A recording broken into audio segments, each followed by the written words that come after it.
More examples for you of business email compromises.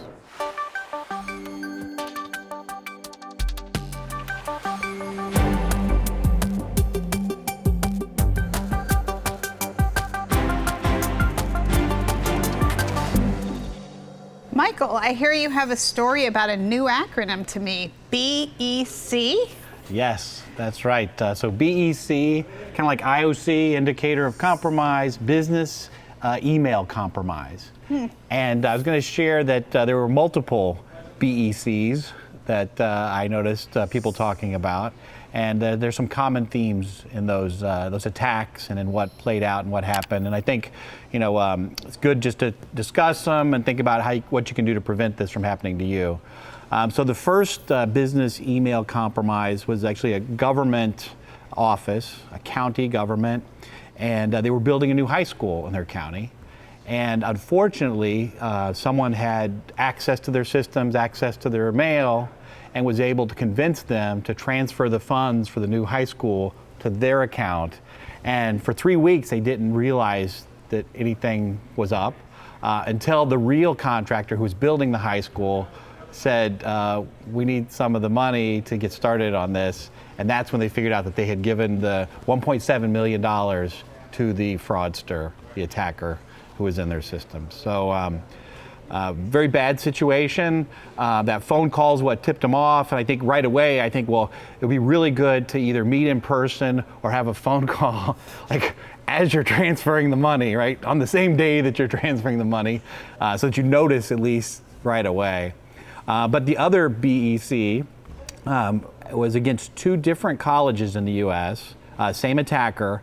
And what he did is he found where they were paying off one of their suppliers. In this case, they were buying computers from Dell. So he found out where they were paying them, and he was able to get them to change the routing number for when they were making these payments, these computers they were buying, to his Wells Fargo bank account instead of actually paying Dell. And that attacker, good news on that attacker, was arrested, and they were able to get quite a bit of the money back. First one, they were able to recover like half of the funds. And then the second example, they were able to recover, I think, most of the funds and were actually arrested the person who was carrying this out. But I think it's really important to think about, we always think about multi-factor authentication. It's almost like you should be doing multi-factor on your life, right? Is that really who I think it is? Should I call them? And then after I send money, should I verify somehow online or talking to the person that the right person got the money?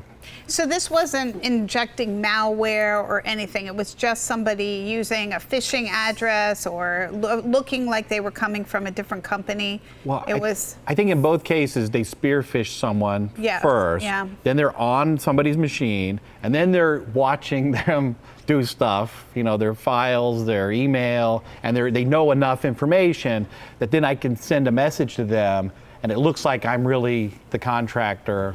So business email compromise is effectively a type of spear phishing. Oftentimes, the attacker will target specific people that have accounts payable responsibilities and look to work a pre-existing relationship. If they know you've purchased something or you have some known suppliers or published on your website, and they know what kind of format that those suppliers communicate with you in, they're just going to leverage those known repeatable billing formats and request that you make a payment to a different routing number.